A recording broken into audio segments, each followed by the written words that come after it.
Bonjour, j'espère que vous allez bien. Aujourd'hui, on va parler des fonctions mathématiques. Donc, on va essayer de parler de ces fameuses études de fonctions qu'on a vues au lycée, donc au secondaire, et de leurs applications réelles.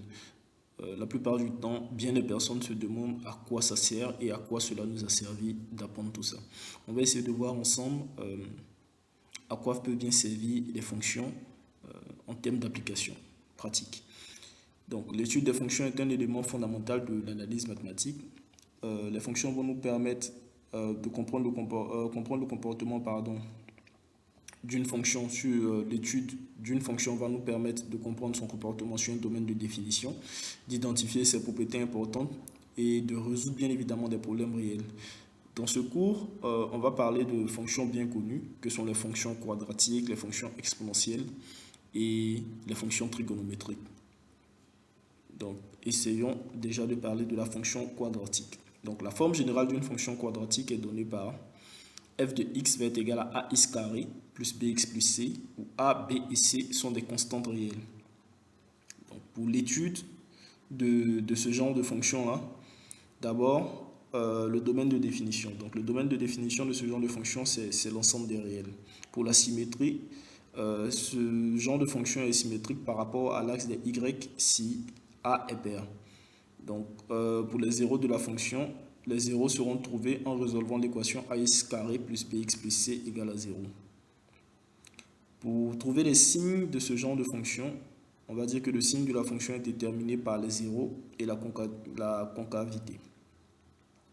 Le maximum et le minimum. Les maximums et les minimums, donc les extrémums, sont trouvés en calculant la dérivée f' de x et en résolvant f' de x égale à 0.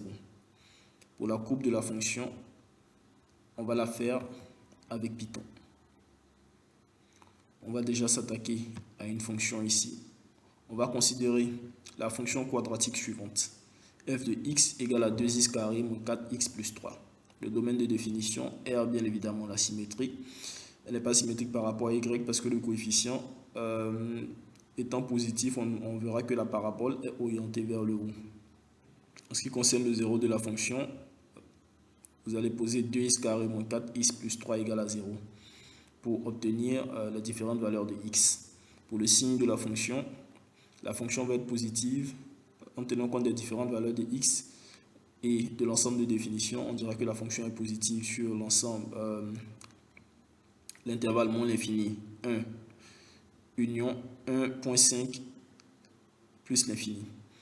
Pour le maximum et le minimum, ils vont se produire, le minimum va se produire à x égale à 1. Donc, on va calculer f de 1 qui va être égal à 1. On va essayer de faire tout ça avec Python. Donc, implémenter l'étude de cette fonction quadratique-là avec Python. On va importer la bibliothèque SymPy. Et on va écrire notre fonction quadratique. On va demander à SymPy de nous faire ressortir les zéros. À SymPy de nous faire ressortir la dérivée. Grâce aux fonctions, pour les zéros, la fonction, on va faire sp.solve. Donc, on va appeler solve de SymPy. Pour la dérivée, on fait diff de SymPy. Pour les extrémas, solve de SymPy, en précisant qu'on fait ça sur la dérivée f' et sur x. Donc, en argument. Puis, on va afficher les zéros de la fonction, les extrémums de la fonction, l'intervalle où la fonction, donc on va étudier les variations de la fonction en affichant l'intervalle où la fonction est positive et l'intervalle où la fonction est croissante. Donc, j'exécute la cellule ici. Ça tourne. Ok. En sortie, les zéros de la fonction 1 moins la racine carrée de 2 multiplié par 1 demi de 1 plus la racine carrée de 2 multiplié par 1 et demi, les extrémums de la fonction, on a l'autre 1. L'intervalle où la fonction est positive, on a l'intervalle moins l'infini, infini, intervalle où la fonction est croissante. intervalle ouvert 1 jusqu'à l'infini. Donc, vous pouvez faire l'étude de la fonction avec SymPy de Python. On va implémenter le tracé de la courbe de cette fonction quadratique en utilisant Python. Donc, pour ça, on va se servir de la bibliothèque Matplotlib et également de la bibliothèque NumPy. Donc, Matplotlib pour les graphes, la représentation graphique, et NumPy pour tout ce qui est tableau et autres. Donc, on va mettre dans xValues nos éléments, moins 2, 4, 400, donc tous les éléments ressortis dans l'étude de la fonction qui vont nous permettre de tracer la courbe seront mis dans des variables sous forme de tableau. Et on va plotter tout ça en utilisant Matplotlib. Donc c'est assez trivial à faire pour la représentation graphique. Et voilà la fonction quadratique. On voit bien ici donc le minima à 1 ici. On va maintenant voir une application réelle des fonctions. Donc l'application réelle ici dont on va parler, c'est l'application réelle pour la fonction quadratique. Donc à quoi ça sert de faire une étude de fonction, et précisément par exemple les études de fonctions quadratiques. Prenons le cas d'un accident de voiture. Donc on va essayer de modéliser la trajectoire d'un véhicule après un accident. Donc, le problème ici, c'est que par exemple à Abidjan, comme partout ailleurs, les accidents de voiture sont malheureusement fréquents. Lors d'un accident de voiture, il est important de comprendre la trajectoire du véhicule après la collision pour déterminer l'étendue des dégâts, les zones d'impact et éventuellement les blessures subies par les occupants. Ça peut être utile par exemple pour les assurances, pour les autorités, en cas d'enquête, etc. Donc pour faire cette modélisation mathématique, déjà la trajectoire d'une voiture après un accident peut être modélisée par une fonction quadratique. Supposons que la position de la voiture en fonction du temps soit donnée par a t carré plus bt plus c, où a, b et c sont des constantes. Cette équation nous permettra alors de modéliser la distance parcourue par la voiture après la collision en fonction du temps. On va implémenter tout ça avec Python et voir ce que ça donne. Donc, on se sert de Matplotlib et de NumPy, les deux bibliothèques. On va paramétrer la trajectoire après l'accident. Donc, on va donner des valeurs aux différents paramètres A, B et C de notre fonction quadratique. Donc, A pour le coefficient quadratique de la trajectoire, B pour le coefficient linéaire de la trajectoire et C pour la position initiale de la voiture en mètres. On va créer un tableau de temps avec linspace et on va calculer la position de la voiture en fonction du temps avec la fonction quadratique ici, x qui est égal à a fois t au carré plus b multiplié par t plus c. Et on va effectivement plotter tout ça, cette trajectoire là, avec Matplotlib. On observe le résultat ici en sortie. Donc vous pouvez observer la trajectoire de la voiture après un accident d'une position initiale à une position finale suivant le temps, et on observe cette position de la voiture là en mètres. Donc elle part d'ici jusqu'à aller jusqu'à plus de 50 mètres. 10 secondes plus tard, 10 secondes après l'accident par exemple, la voiture se retrouve à plus de 50 mètres de sa position initiale. Maintenant, on va s'attaquer à la fonction exponentielle. Donc, une autre fonction très connue également est la fonction exponentielle. Celle-ci est généralement de la forme f de x égale à a multiplié par exponentielle de bx, où a et b sont des constantes réelles. Pour l'étude de cette fonction, d'abord le domaine de définition, ça va être l'ensemble des nombres réels. Pour ce qui concerne la croissance et la décroissance, la fonction est croissante si b est supérieur à 0 et décroissante si b est inférieur à 0. Pour les asymptotes, il n'y a pas d'asymptote horizontale. La limite verticale est moins l'infini lorsque x tend vers moins l'infini. Pour les limites, on va calculer les limites lorsque x tend vers plus l'infini et x tend vers moins l'infini. Et tracer la courbe à l'aide de Python une fois de plus. On va s'attaquer à un cas d'exemple. On va considérer la fonction suivante, f de x égale à 3 fois exponentielle de 2x. Le domaine de définition va être R. La fonction est croissante car b qui est égal à 2 va être supérieur à 0. Les asymptotes, il n'y a pas d'asymptote original. Pardon, il n'y a pas d'asymptote horizontale. Et la limite verticale est moins l'infini lorsque x tend vers moins l'infini.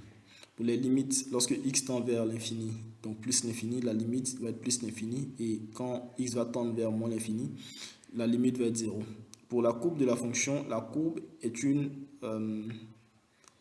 est en croissance exponentielle est une courbe qui est en croissance exponentielle qui va s'approcher de l'axe des x à mesure que x va tendre vers moins l'infini et va s'éloigner vers l'infini.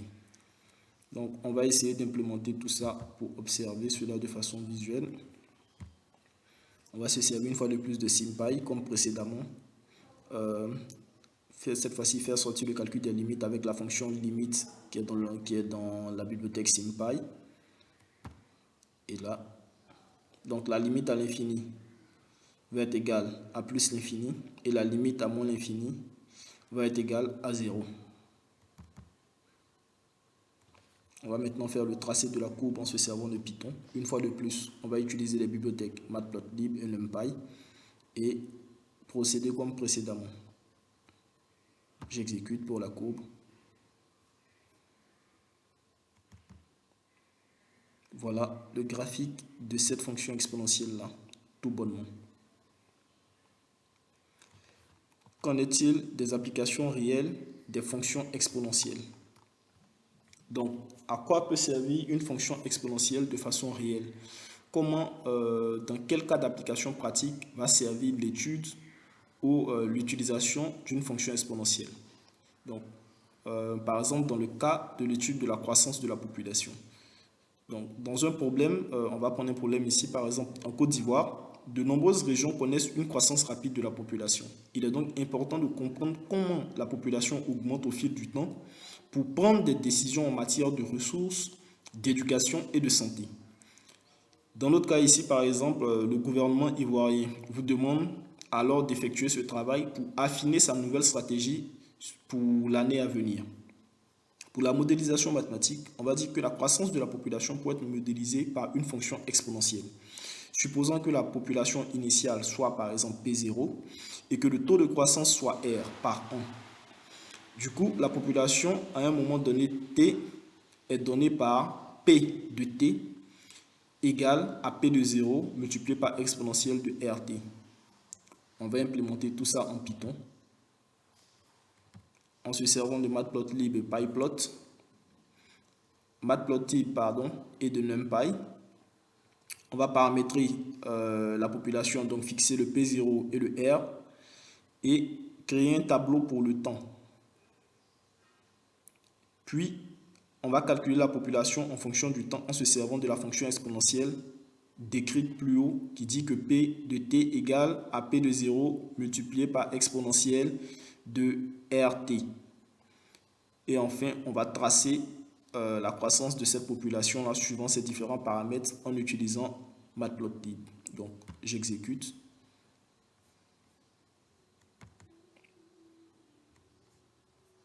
Donc, la population, on voit comment elle évolue de 2500, 5000, 7500, ainsi de suite.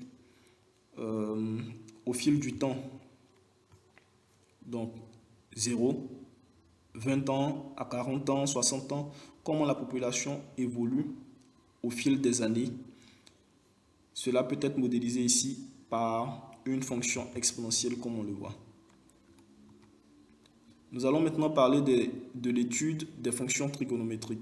Donc, les fonctions trigonométriques sont également des fonctions très connues et elles sont de la forme a multiplié par sinus de bx plus c plus d, où a, b, c et d sont des constantes réelles.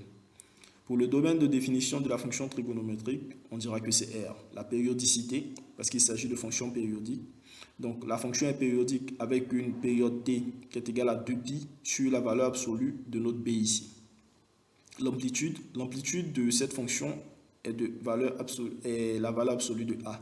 Quant à la phase de cette fonction est égale à moins c sur b.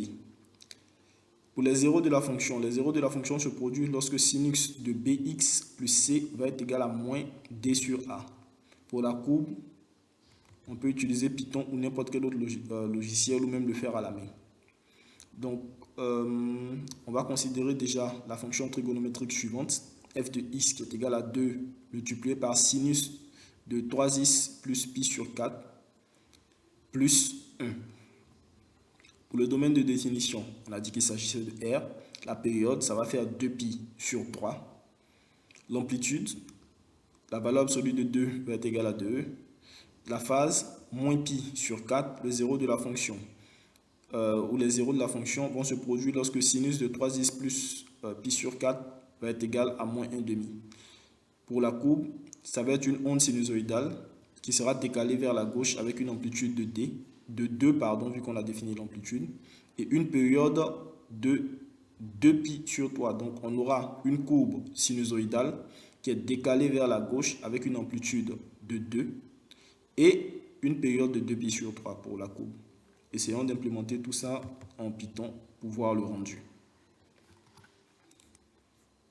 On va se servir de la bibliothèque SymPy de Python pour modéliser cette courbe-là.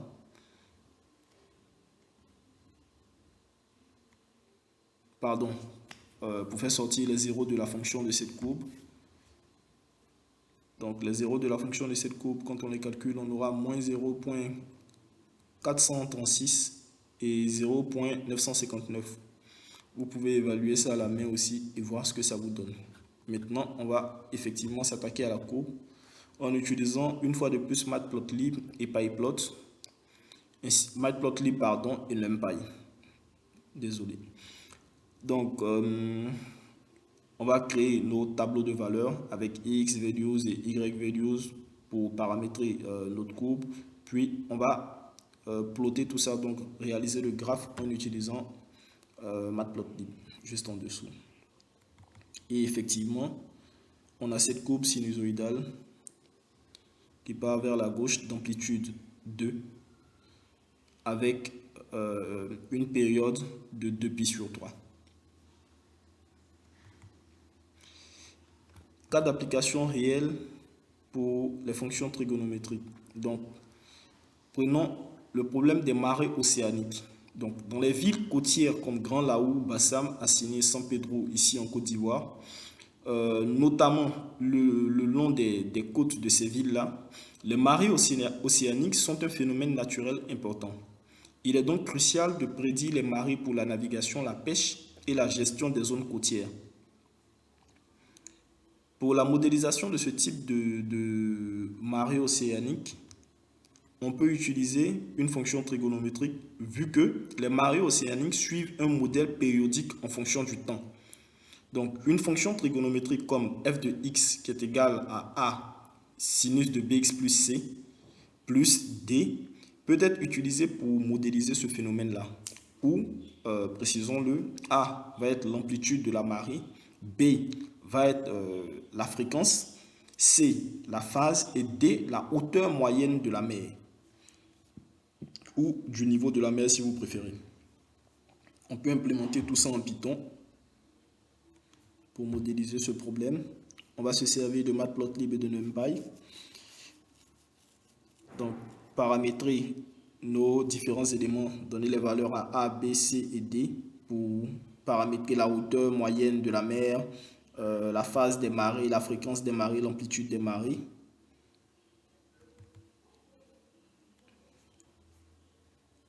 Calculer la hauteur des marées en fonction du temps. Et on va plotter tout ça avec Matplotlib.